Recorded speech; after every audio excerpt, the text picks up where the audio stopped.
satellite image of Hurricane Ophelia on October 13. Getty Images London. Authorities in Britain and Ireland say the remnants of Hurricane Ophelia could bring disruption and damage as the workweek gets underway. Ophelia was a Category 2 hurricane Sunday as it moved northeast across the Atlantic, with sustained winds of 105 miles per hour. It is expected to weaken to a storm before hitting land Monday, but UK Met Office forecaster Luke Meal says it could still pack hurricane-force winds.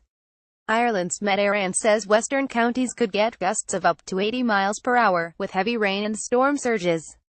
Britain's Met Office has a similar warning for Northern Ireland, and warns of potential power cuts, flying debris and disruption to transport and phone signals. Strong winds could also hit Scotland, Wales and England.